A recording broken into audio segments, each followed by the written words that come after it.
राम राम दोस्तों, जय बाबा नीम करोली महाराज जी की। आशा है कि आपके ऊपर भी बाबा नीम करोली जी की अपार कृपा होगी।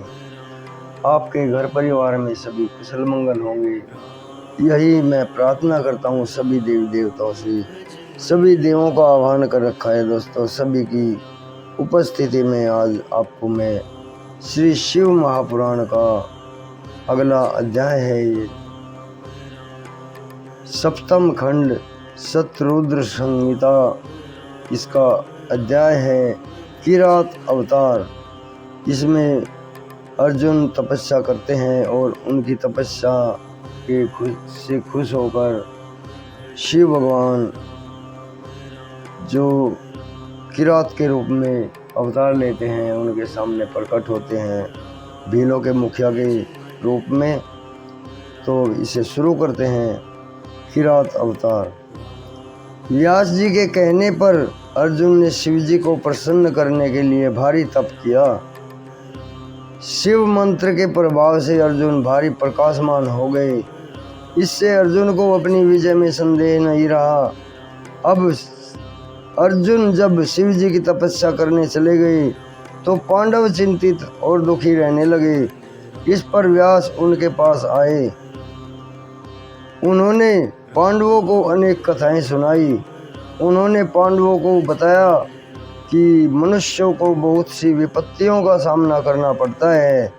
राजा नल को तुमसे भी अधिक विपत्तियों का सामना करना पड़ा था।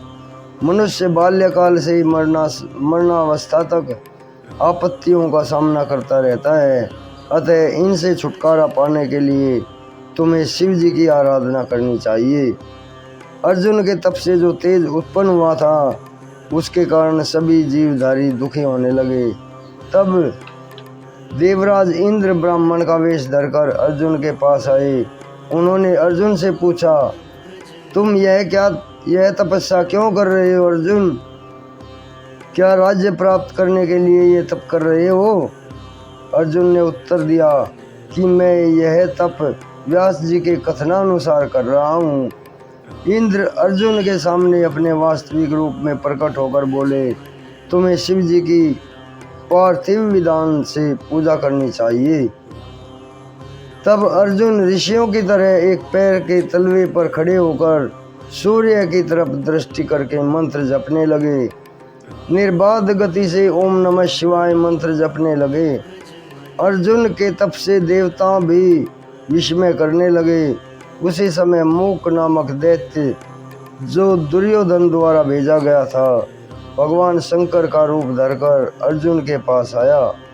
वह अपने वेग से पर्वतों को नष्ट करता हुआ बड़े वेग से चला।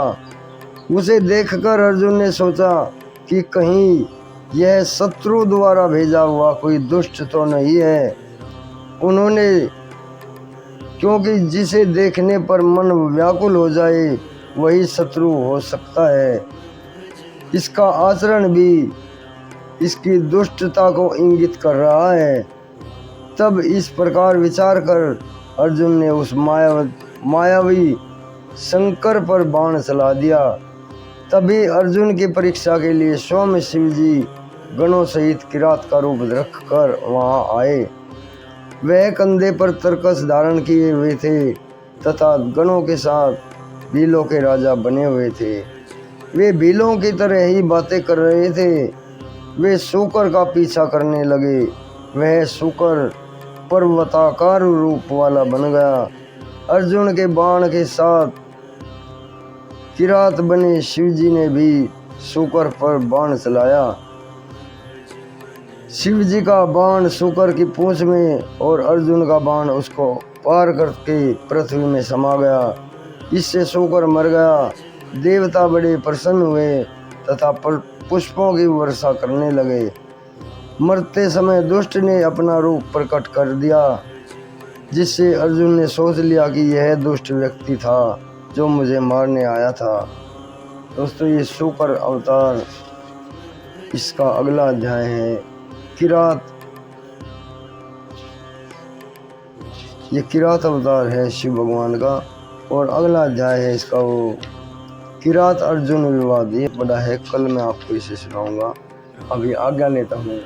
जय शिव शंकर भोलेनाथ जी, जय श्री राम, जय हनुमान जी, राम शिव शिव शिव।